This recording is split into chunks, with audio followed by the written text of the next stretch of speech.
Good morning, good morning. You've no idea how much of a rush that was. I've got these in my ears. Damn near strangled myself with them just now. Good morning, everyone. Hope you're all fit. Well, Ken Hatcher has literally just walked through the door. Morning, Ken. Let me press your button. What have we got there? He's got sun, he's got cloud, he's got rain, he's got cold. It's all the boxes, isn't it? Mark Whiting is here as well. Good morning to you, sir. That's the wrong button. Bear with me a sec. There we are. That's the right one. I've seen Dan Cullen. I've seen Gary Muirhead as well. Who else just popped in? Alex Latham. Morning, Alex. How are you doing, my friend? Good to see you here. Glad to have you back in our midst. Lots of people joining in over on Instagram as well. Including somebody called King Bosey. I don't know who King Bosey is, but I'm delighted to have them here. Got a weird day today.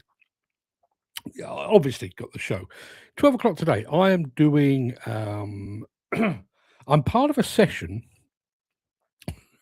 on violence against journalists. Yeah, that's a thing that's happening today. Those of you that have been following the show for long enough will know that I had a stalker for the best part of 2 years, an online stalker, and I also was two guys turned up at my doorstep and threatened to duff me up a treat if I didn't take an article down. They didn't duff me up a treat, and I didn't take the article down, but the threat was there. So yeah, I'm talking about that today. Be interesting to see what everyone says about it, to be perfectly honest. Let's have a look. Mick Norton is here as well. Morning, Mick, all the way from a very bleak Wakefield. In my head, Wakefield always seems a little bleak. I'm sure I've just been unfortunate. I always say the same about Manchester. I don't think I've ever been to Manchester when it's not chucking it down with rain. And that in my head, somebody says Manchester, I just see drizzle. Dan saying, how are we all?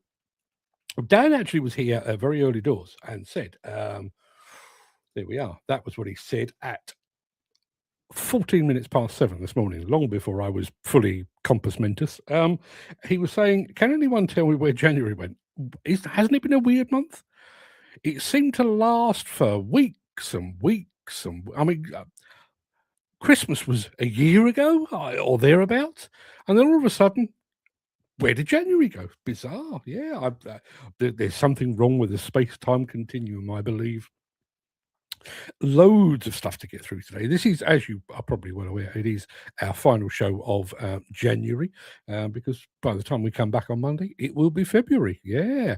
Countdown to ConExpo starts officially. Count to my birthday starts officially as well. So yeah, listen, it's all going on. So I tell you what, why don't we get underway? Without further ado, let me find the button to press the intro and get this show on the road.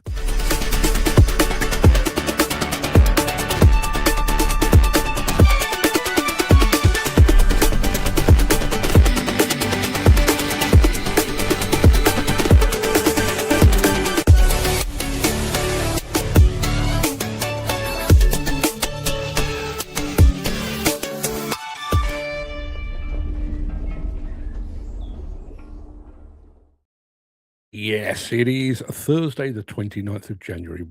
Welcome to the Breakfast Show. I am your host, Mark Anthony, the Walrus of Demolition, the Lord High Chancellor of live streaming, the authentic voice of the global demolition industry. In today's show, John Deere goes all in with its new excavators. Yes, new John Deere excavators headed this way. That's the new. We're also doing something slightly unusual with the fine folks at Komatsu. They're heaping praise on a machine that we're all familiar with, the Komatsu WA500 wheel loader. We'll be doing that. We're going bog-trotting. Yes, bog-trotting, Takeuchi-style. And our voyage to Vegas continues with the mighty Liebherr. Plus, in today's edition of Mark's Morning Monologue, everyone's to blame, but no one's responsible. I promise you it will make some sense when we finally get there. What do we have in the chat? Gary said, did you say Thursday? Did I? I did, didn't I? I'm looking at it on my screen. It's Friday, the 30th of January. Welcome to the Breakfast. Now, I'm not going to do it all again, but thank you, Gary. Listen, I was just testing that you were paying attention. That's not true at all. Jim Turner has just arrived. Jim, it could be Thursday, it could be Friday. Either way, you're welcome, my friend. Thank you very much indeed for being here. Let me press Jim's button. Should we have, what should we have? Gary says, I thought I was watching yesterday's show. Listen, I thought I was performing yesterday's show. After a while, I'm bearing in mind this is show number 1080 of just this format. It's a wonder at this point that I can remember my own name. To the point where now, if I say the words, I'm Mark Anthony, I actually want to follow up with the Walrus of Demolition, the Lord High Chancellor of live streaming. It's all got a bit much. I need some time off. Mick says, I wonder what proportion of the planet's annual 400 million tons of plastic waste is attributable to the CSCS card. Just a thought. Yeah. It's a waste, isn't it? Makes no odds to me. Every day is a work day. Jim, I feel your pain, my friend. I feel your pain. Let's have some rotary drum cutters from Caterpillar, and then I'll show you these new John Deere excavators, what are coming down the highway after this.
Very quickly, you'll know, if you were here yesterday, you'll know that I was due to speak to Encon yesterday afternoon or after the show.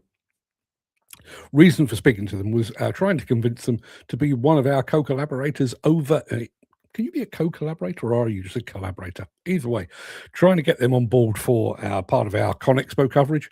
They've signed up. Yeah, the fine folks at Encon have signed up. So we'll be working with those while we're over in the States. Now, speaking of the States, a couple of days ago, I received a video from John Deere talking about their factory expansion, their investment in new manufacturing facilities, which I was going to bring you today. But I've pushed that to one side because the reason they are investing in new factories is because there are new excavators coming. Now, they probably won't make it all the way to the UK, but we're always interested in anything that John Deere does.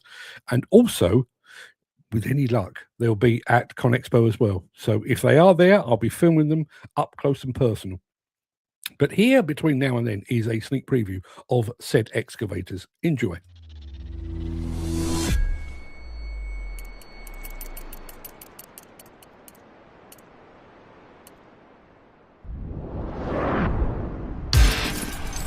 What does it take? Not just to build a new excavator,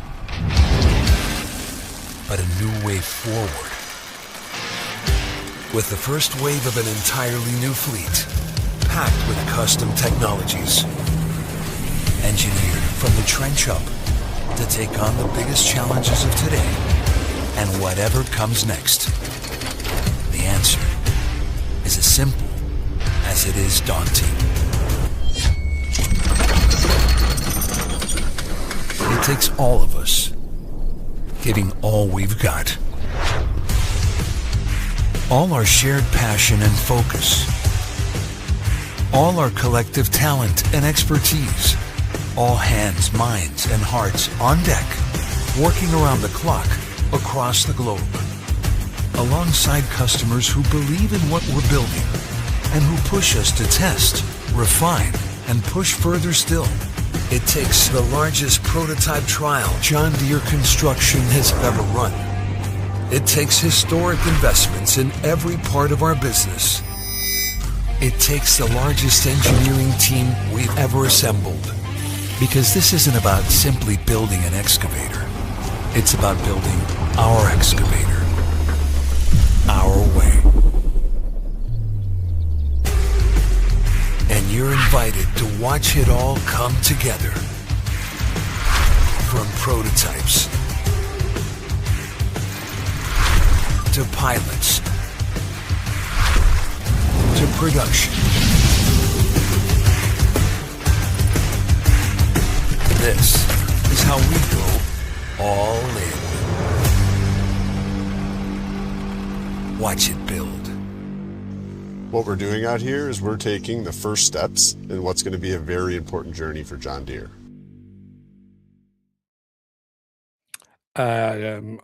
Ken, I think you've hit the nail on the head. John Deere probably seen what Trump's doing, can't import the Hitachi that they badged. Could well be. They did make a very big song and dance there about it being our excavator, i.e. not one from someone else, our excavator. Also, I know John Deere have fallen foul of Mr. Trump because they have started to do some of their production, not major production, but bits and pieces, parts and stuff over the border in Mexico. So yes, interesting times, I think. Before we go any further, let me say very quick good morning to Mr. John Murphy, who he's a regular viewer, is John. I see his name over on Facebook on a fairly regular basis, but he very rarely pipes up in the chat. So John, good morning to you, my friend. Thank you very much indeed for being a viewer, and thank you for joining the chat. You're most welcome, sir. Going back to that Caterpillar advert, Ken Hatcher says, "Wrecks a machine, them rock cutters." As I say, we've mentioned this before. I did actually speak to the fine folks over in Louisville about drum cutters. They reckon it's much easier on a machine than a hydraulic breaker. Not that that's saying much, but apparently it is. Gary says, "I wonder if Marco Larini will be at Con Expo." Well, as far as I know, they're not exhibiting, but I'd be very surprised. I mean, bearing in mind, it is very much the mecca, at least this year, it is the mecca of machinery. Obviously, Bauma is the bigger show, but we haven't got one of those for a wee while. Another 2 years? Yeah, thereabouts. So yes, I'd be very surprised if he doesn't make the journey. Let's face it, he's probably got the money for the flight, hasn't he? He's doing okay. I'd love to see him there as well. Dan saying, "I'm actually surprised they haven't tried the UK market yet." Would you want to come here at the moment with all that's going on and the competition and stuff? Not sure I would. Such a shame we'll never be able to experience them ourselves in the UK. Please, John Deere, come to the UK. Gary, when I see the fine folks at John Deere, I will tell them exactly the same thing. I actually had that conversation when we went to Mine Expo, whenever that was.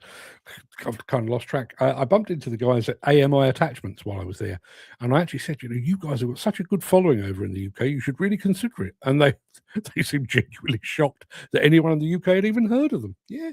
Hang on a minute. Ken saying they were forced to do it. Could well be. Is that the wooden model crane guy, John? I don't know. John, are you the wooden model crane guy? Gary says, "You're very wrong with that, Ken. I've operated a rock cutter and all the force is on the attachment." Yeah. It's a common question. It is a very, very common question. And Ken Hatcher is saying, "We've got JCB." Yeah, we have got JCB. And we've got Uncle Tom Cobley and all as well. We've got all of the Chinese, all of the Japanese, all of the Korean, all of the European, and JCB. Do we really? Yeah, actually, I'd be quite pleased if John Deere pitched up in the UK. That's what's coming. Next film is about something we already know and love. If you are enjoying this episode, please consider supporting the show. You can leave us a tip at buymeacoffee.com/demolition news. Anyone that watches this show with any degree of regularity will know that we tend to focus primarily on new equipment. Somebody's launched something, we like to bring it to you first. We do occasionally look back at vintage equipment, and that proves popular as well. But there's kind of a bit between the new and the very old, and that's the current, like the Komatsu WA500. Hi, my name is Phil Kopek with Komatsu, and today we're going to do something a little bit different. Instead of focusing on new pieces of equipment, we're going to give love to a machine that has really become an industry standard loader on the market, the WA500-8. Almost universally loved by those who operate it, the WA500-8 is capable of handling buckets up to 10 cubic yards, depending on the material density, and has 353 horsepower. While no machine is bulletproof, this machine has a track record of going above and beyond for its operators. Of the many units in the field, it is not uncommon for this machine to run well beyond its common service intervals for a similar sized loader. Each machine generally responds well to a second life rebuild, further extending its overall life. The Tier 4 final after-treatment system has proven to be reliable throughout the machine's life, keeping the unit running in a high production application. Loaders of this size are chosen for their uptime, and this loader accomplishes that, helping you improve total productivity based on the operating time of each machine. We believe that the digital solutions made available to fleet managers and operators on the WA500-8 deliver many improvements to the machine, helping your fleet stay connected with a peace of mind that you're running the right solution every time. The WA500-8 continues to be one of the most in-demand loaders on the market today. Visit Komatsu.com for more information and to find a dealer near you.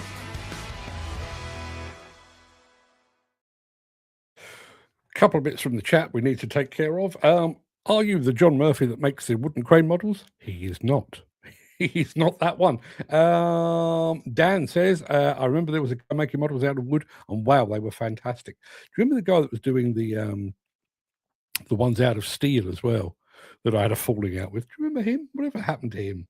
I wonder.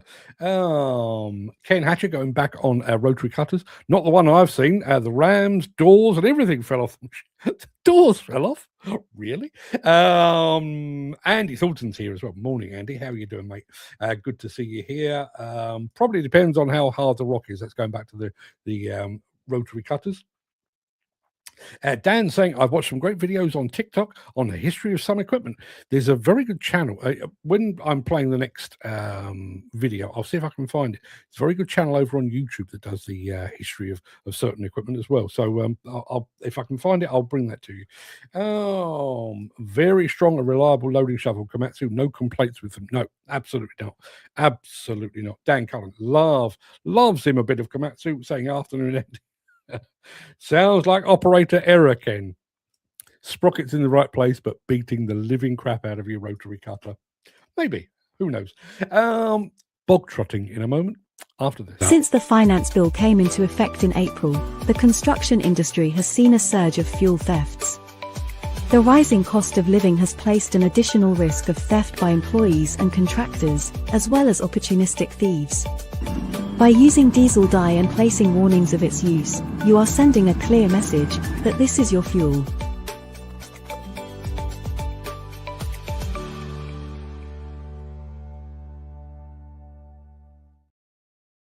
Yeah, let's head off into the bogs, shall we? And let's do it in the company of the fine folks at Takeuchi.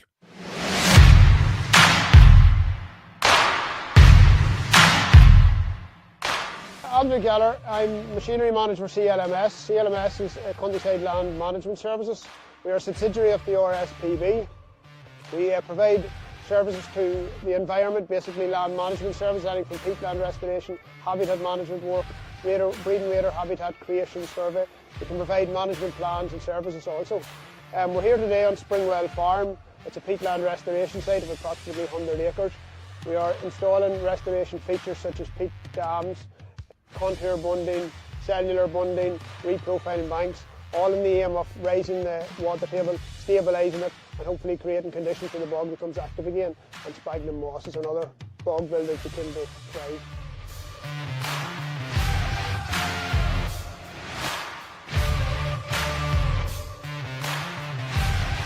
Here we've purchased 4 specialised Bogmaster excavators. One behind me here is the 9-ton machine.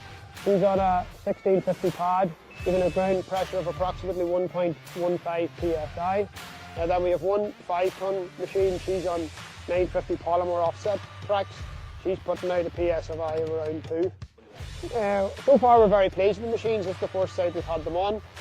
Given the nature of this site, we require them to be such low ground pressure and stable to avoid damage and excess moving.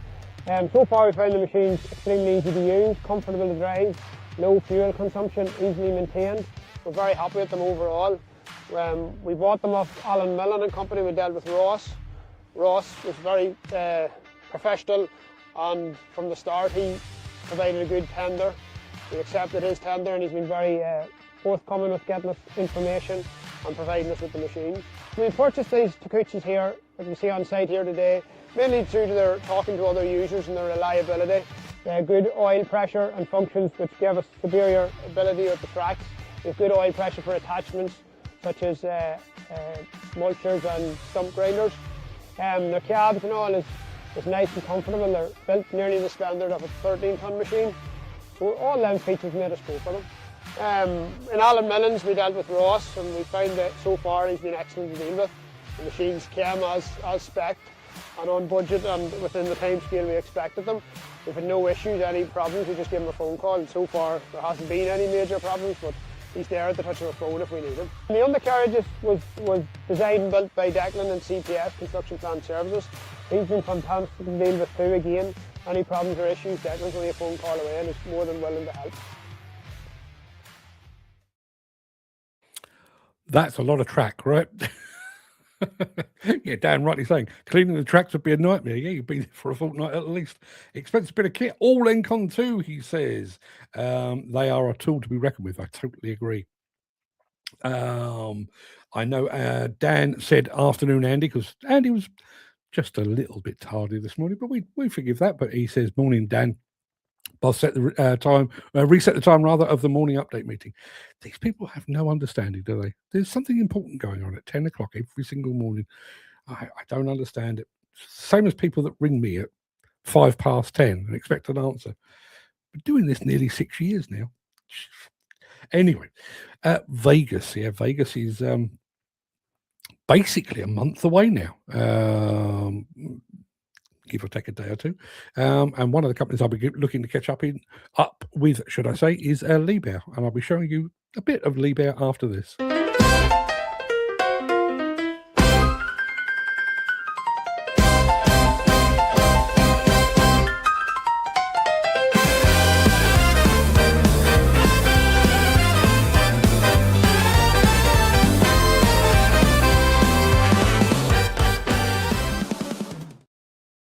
Yes, Liebherr at ConExpo. It's always been a part of our objectives and challenges to look for efficiencies both in costs and times when developing a new job. This effort and our work with Liebherr is in line with that objective. We've in the past worked with Liebherr on some custom builds. We currently own a Liebherr 895 that we've been dredging with for several years now, and we love the cranes. That's why we went with Liebherr this time. I think the customer service, sales, everything really helped make that decision. Liebherr have a very good staff of engineers and technical people that always support what we are doing in the job site. If we got any requirement with us together and looking for the best solution in the shortest times as possible. Here in the job site you are with the sun, with the wind, sometimes with rain. So it's very important that the machine you use has a lot of safety software in his work. And that's what Liebherr gives us. And they are always with us when we got a problem and we want to make some question of how we can do better with the equipment.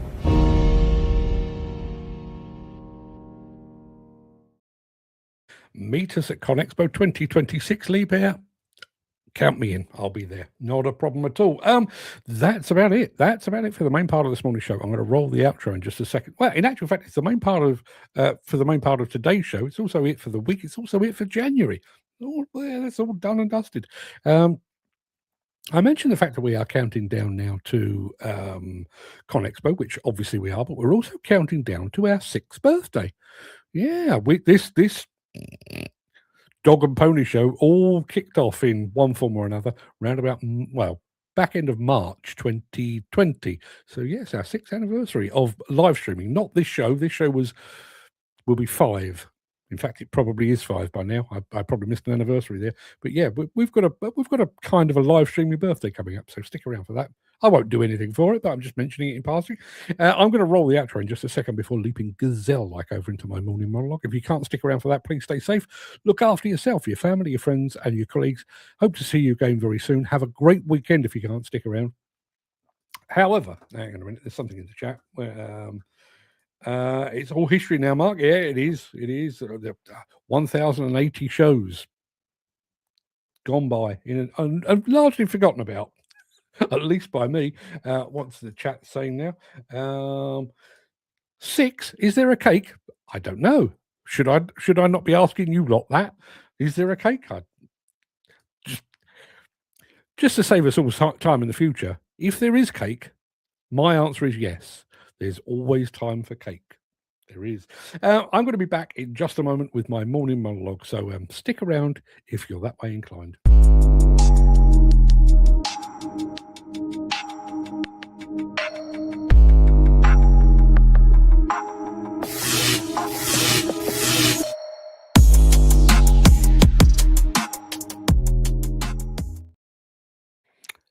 Back in 1994, an elderly lady in America was sitting in the back of her grandson's car drinking a cup of McDonald's coffee. She spilled the coffee in her lap and suffered third-degree burns. So, being American, she sued McDonald's to cover her $20,000 medical expenses. McDonald's refused to pay and offered her $800 instead. The case went to court and the judge eventually awarded her $2.87 million, although that was subsequently reduced to $600,000. Now, I come from a generation that drank coffee at home, at work, and in restaurants, so I don't really understand this need to have coffee with you all the time. I've regularly travelled to work, sometimes for many hours, without a paper cup of coffee in my hand and without being overcome by caffeine withdrawal, but I digress. Now, admittedly, the coffee in question was thought to be somewhere in between 180 and 190 degrees Fahrenheit, which is hot. But is that not a defining characteristic of coffee? Unless you've specifically ordered an iced coffee like a crazy person, surely you expect your drink to be hot. So today, if you pop into McDonald's and your McDonald's coffee turns out to be just above tepid, don't blame the server, don't blame McDonald's. Blame the American judiciary. Now, on the subject of blame and responsibility, theoretically, as a society, we're more informed and better educated than at any time in human history. We've got little electric devices in our pocket that grant us access to the sum of all human knowledge. We can find the answer to any question or the solution to any problem with just a few button clicks. And yet, excuse me. And yet, packets of peanuts carry the DAR warning, may contain nuts. Bottles of bleach and weed killer have do not drink labels. Now, I'm not an expert on the subject, but I'm reliably informed that porn movies begin with a disclaimer that says may contain nudity, to which surely the only reasonable response is, I should bloody well hope so. Contrary to popular belief, growers of nuts, manufacturers of bleach, and purveyors of porn don't think we're stupid. These warnings are upfront arse covering, a preemptive precaution against being sued by someone who's gargled with weed killer or been offended when a set of breasts appeared in a film. In short, we live in an age in which potentially everyone is to blame, yet no one apparently is responsible. Who was at fault with that scalding hot coffee? Was it the old lady who decided the rear of a moving vehicle was an appropriate place for a hot beverage? Was it the grandson who had a 79-year-old woman supping hot liquids in his car? Was it the server who handed out the coffee? Was it McDonald's for selling it? Or was it the manufacturer that made the machine that made the coffee that burnt the lady? Now, while you're figuring all of that out, perhaps you'll begin to understand why accident investigations in the UK demolition and construction industry take so long. And speaking of demolition and construction, which I kind of was, let's consider a relatively minor incident and the ludicrous amount of people who might be considered responsible for it. A man or a woman, doesn't matter, is operating an excavator and it tips over. The man's okay, although the incident does require reporting. So who is to blame here? The first thought might be that the operator has done something wrong. He failed to spot poor ground conditions, or he overextended the machine. Maybe the people running the site are responsible. Maybe he wasn't sufficiently trained. If it was a lack of training, who's responsible then? The injured man, his employer, the training company, the competence car provider, the training body that oversees all demolition construction training? If there was a problem with the site, who's responsible? Is it the injured man's supervisor, his employer, the main contractor, the developer, the landowner? Maybe the equipment manufacturer made the machine knowing it to be unstable under certain operating conditions. Maybe the local dealer knew of those design shortcomings and sold the machine anyway. And while we're pointing out just how ridiculous and convoluted all of this is, if it transpires that the employer should be held responsible, who carries the can? The supervisor, who should have been overseeing the site but was in the office filling out endless forms to satisfy a head office? Or is it the head office for insisting on those distracting reports in the first place? Or is it the client whose terms and conditions required the publication of those reports? And while all that's going on, there's a man who may be unable to work because of his injuries. Where does he turn for support? Now, obviously, the scenario I've described has been created for sarcasm and comedic effect. But now imagine a fatal accident. An investigation into which could result in fines of millions of pounds and even jail time arising from negligence or corporate manslaughter. Faced with such hefty financial and potentially custodial penalties, those multiple layers of roles and responsibilities all stand in the way of delivering justice in a timely and fair manner. And that's not a coincidence or a happy accident. It's entirely deliberate. Every project these days has a paper trail that lays out in intricate detail who did what and when. But rather than acting as a trail of breadcrumbs leading back to the person responsible for an incident or accident, these paper trails merely create a large and dense fabric with which to cover the tracks of those who should be held to account. So, with all that being said, go and enjoy your lukewarm coffee and your nut-bearing nuts. There you are. 2.67 million for spilling hot coffee in your lap. Really? Let's have a look. Jim says, think we need a show party, meet up at JCB or Threlkeld Quarry? I'm game. Do you know, I will come back to the morning monologue in just a moment. One of the things, because of what I do, I do watch quite a lot of other people doing what I do, but better, and they're constantly sort of trying to teach you how to do things better. And apparently, one of the biggest trends among those involved in YouTube, Facebook, Instagram, TikTok is taking their audience offline. In other words, actually meeting up face to face. Now, I'm not, as you probably gathered by now, I am not sufficiently important enough to go and hire the Albert Hall and welcome my many viewers for an evening of light entertainment and song and dance. Obviously, that's not the case. But I mean, obviously, I'm meeting up with Ken in Las Vegas. I met up with Dan back end of last year. I do think we're owed that. We do have a Hillhead this year. That's a long way off. Again, not ideal for Gary. If I have one regret of the last nearly 6 years of shows, it's that me and Gary have never met face to face. I've bumped into quite a few of you. I've met Jim and Ken and Dan. Never met Chris, never met Gary. That needs amending. Andy says, you say they don't think people are stupid, but the US president wanted to inject a nation with bleach. Ah, yes. And he also said, is there some way to to put light, to insert light into the body because he'd heard somewhere that light would kill COVID? What a fucking loon.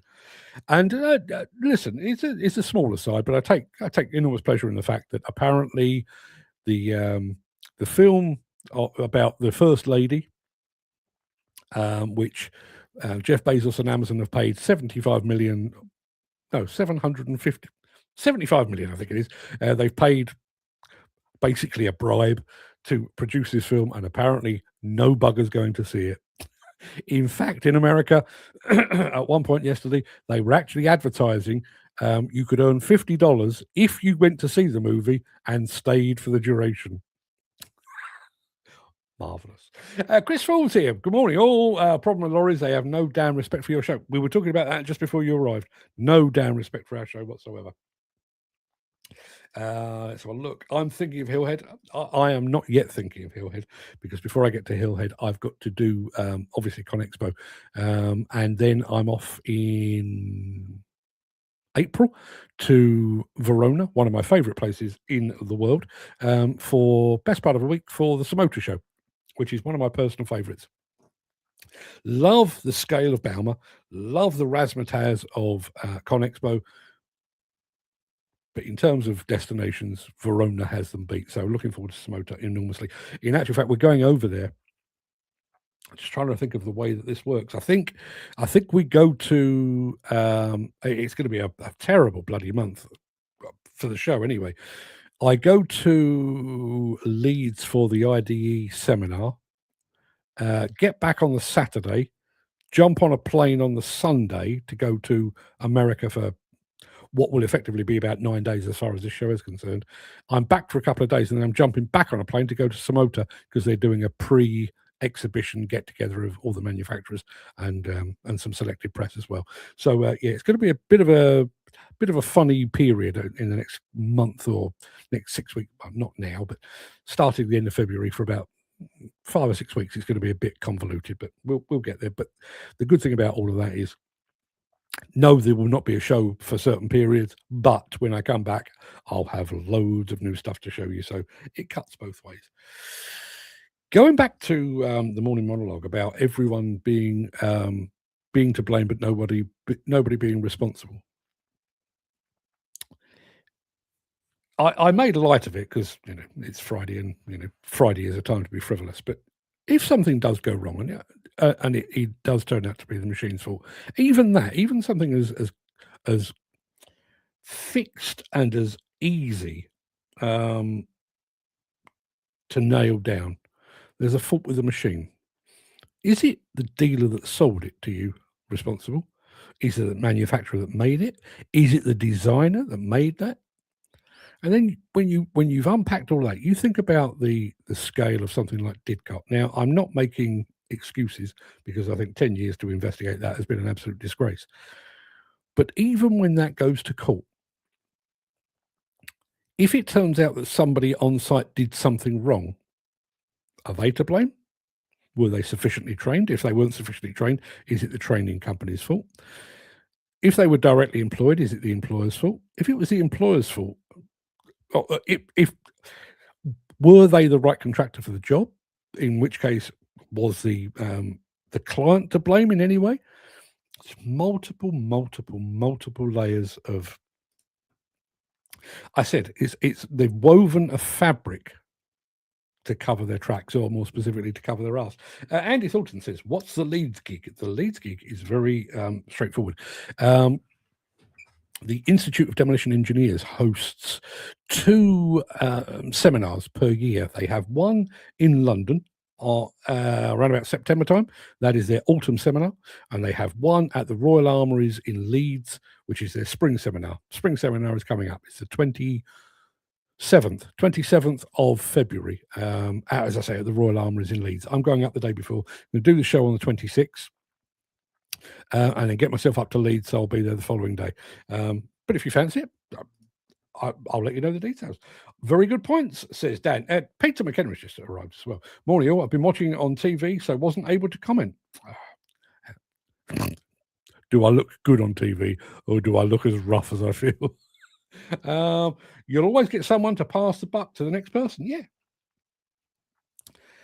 And again, I wonder about this, and I was wondering it while I was writing it.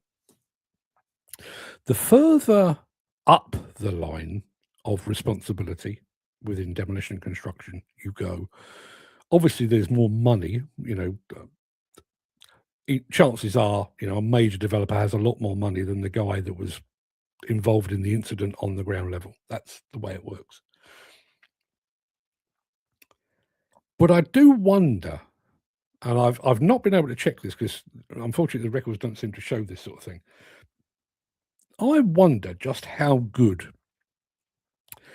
your man in the street or your man on site or your woman on site has been at protecting themselves when they have been held responsibility. Oh, he did wrong.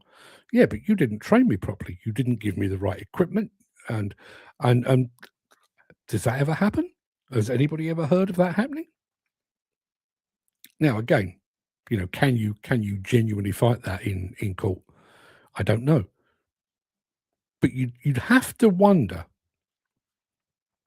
have you put me on a job for which I'm not equipped? Have you put me on a job for which I'm not trained? Have you put me in a dangerous situation? Have you, to give you an example, let's think about the incident at Redcar, in which 2 guys were killed in a cherry picker.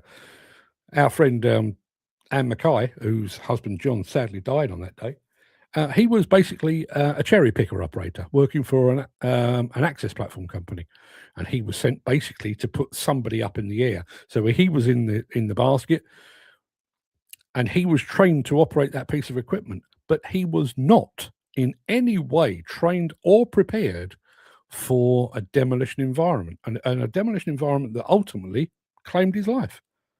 You would have thought, or I would have thought, maybe, that fact alone means that someone other than the 2 guys that were killed were responsible for that. Why wasn't John Mackay given specific training? Why wasn't he, in which case, if it requires specific training, probably it's employer that is to blame, or why wasn't he given an induction to introduce him to the hazards that lie ahead of him, at which point he could have, maybe should have, said, nope, not me. That's not my game. I can go up and I can go down, I can go side to side, but there's no way I'm putting myself in harm's way. So who ultimately is to blame there? Let's have Peter says, passing the buck happens a lot more than people think. Oh, ain't that the truth? Ain't that the truth? I wonder, and you took shortcuts to push the job forward. Yeah. Happens every day. They push people to take shortcuts to get the job done. See, the thing with that, I mentioned this notion of a paper trail, and I realise in the heat of battle, this is what I'm suggesting here is almost impossible.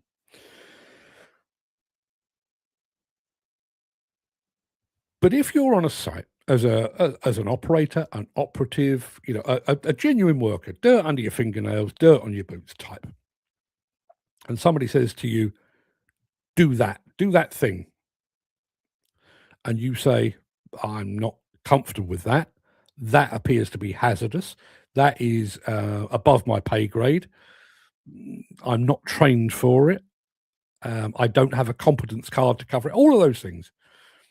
And they insist, which I'm sure happens on a daily, if not hourly basis. Should the operator or operative not make a note of that? Actually, note it down, pen and paper, on their phone, whatever it might be, dated, and timed, so that should something go wrong and they say, well, what the fuck were you doing? You made that thing fall down, or you...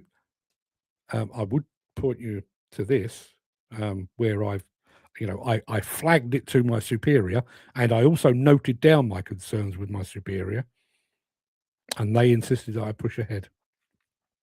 As I say, I realise in the heat of battle that's never ever going to happen, but I do wonder if there is something to be said for that. Andy Thornton says, you're asking all the right questions, just not in the right order. I feel like Andre Previn here. I'm going to have to get you to sign an NDA and review my new industry program, which is a WIP. What is a WIP? A work in progress. Yes, I've just figured it out. Looking forward to seeing that. Hey, listen, I sign NDAs all over the shop. I've not broken many. Joking. I've never broken one at all. People don't have the balls to say no that half the time. Yeah. And therein lies the issue, I think.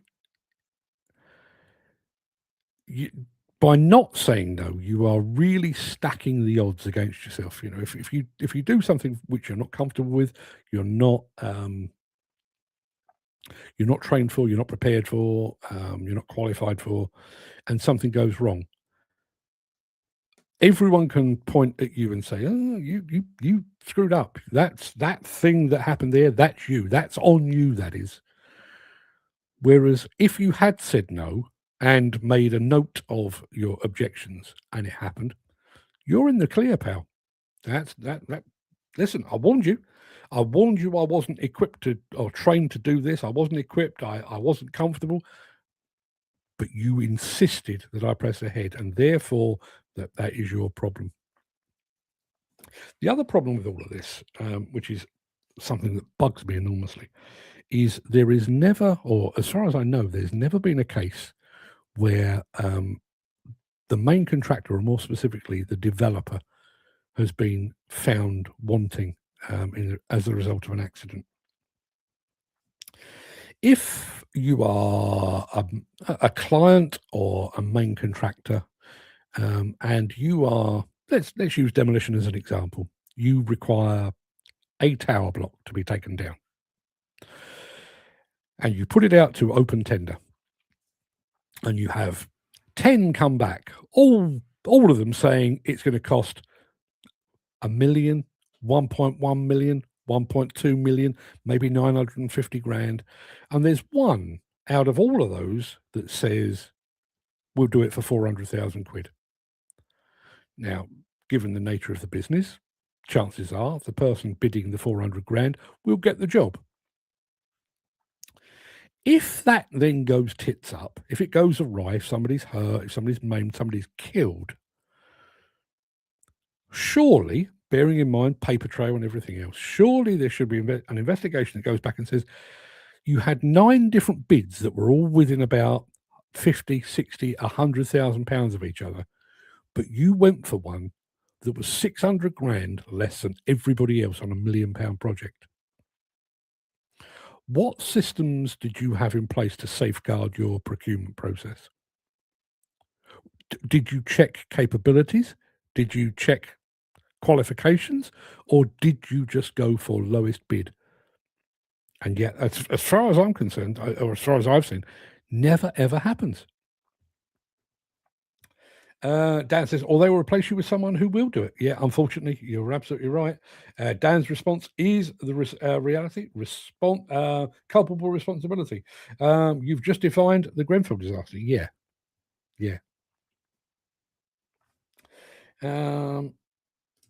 See, Robert De Niro is looking at building blocks of flats in Manchester. Is he? Okay. I mean, I know he has sort of property development as well as his restaurants in mind. I didn't know he was looking at Manchester. Yeah. I like the fact that he's looking at buildings. There's buildings now. You looking at me? You looking at me? I can't see anyone else here. You looking at me? If you know, you know. Anyway, people, that just about wraps us up. I think that's as I said at the top of the show, I'm part of a panel today looking at journalism or journalist safety, which I've been on the not entirely the wrong end, but the uncomfortable end of in my time. Do you know what's weird? When I had my stalker and when I had 2 guys turn up at my doorstep, I was still working. I was online, but I was working mainly in print. So there was a bit of a disconnect between me and the audience. And yet I managed to get myself a stalker for 2 years, and I ended up with 2 Herberts turning up, threatening to punch me lights out. Since I went, now, bearing in mind, I turn up here every day. The chat is completely open on Instagram, on YouTube, Facebook, LinkedIn. I think that's all of them. It's open. Somebody could quite easily pop into the chat and have a dig and, threaten me or whatever. Nearly 6 years, not once has that happened. The audience, the good, the bad, and the indifferent, have direct access to me, and they've never said a word out of line. And yet, when there was a disconnect, they did. Weird, right? Dan's saying, have a fabulous weekend, guys. Stay safe, stay happy, and roll on Monday. Yeah, not too quickly, though. Not too quickly. Got to get my eyes tested tomorrow because it's not getting better. If I blow up my script any bigger, I'm going to need a bigger screen. It's not that bad, actually. Jim says, that's jinxed it, Mark. Do you know, maybe the disconnect makes people braver. But also, I mean, even on, Jim's comment has come through there. I actually have a button alongside all of the chat that I can just block him. But I don't think your average keyboard warrior is necessarily aware of that. I find it. I mean, I'm pleased. I don't want grief. I don't want to turn up here every day and have to deal with bullshit. But I do find it slightly odd that somebody could so easily, directly, through my face, have a dig, and they never have. And yet they went to the trouble of doing it when it was harder. Chris Ford says, too many witnesses online. That's true, but I also think there is a degree of people enjoying that. The people that leave rude messages for celebrities and that kind of thing. There's always the belief that there's something slightly, they don't feel particularly good about themselves and they envy people their success and stuff like that. But there's also a degree of they want to be seen. They want the oxygen of fame, don't they? And yet, as I say, being rude or unpleasant to me is not quite the same as being rude or unpleasant to Taylor Swift. We operate in very different circles. But you would have thought by now that somebody might have just said, that Mark Anthony, he's a twat, let's have a dig. Not one. Weird. Maybe I'm not as big a twat as no, that's not true. It's not that. I definitely am one of those. People, go and have a fine and splendid weekend. I'll be back here on Monday morning. Don't forget, if you haven't put it in your diary already, 18th of February, we will be hosting a breakfast show after dark with the fine folks at CM Labs, talking all things simulation. That's at 7 p.m. Wednesday evening, 18th of February. Be there or be square. Failing that, be here on Monday for yet more of the same. Andy Thornton, Chris Ford, do try to be on time. There's only so much. There's only so much treading of water I can do until you decide to pitch up. So just do your best. Andy Thornton saying ciao. Peter McKenna saying have a fantastic weekend all. I think that's a fine note to end on. Peter, you have a fantastic weekend as well. Everybody, go. Hang on a minute. Dan says, how do companies get away with all these? They have legal departments that protect it from it all. I think that's about it, about the size of it. Maybe we'll pick up again on this on Monday, but until then, everybody have a fine and splendid weekend. See you soon.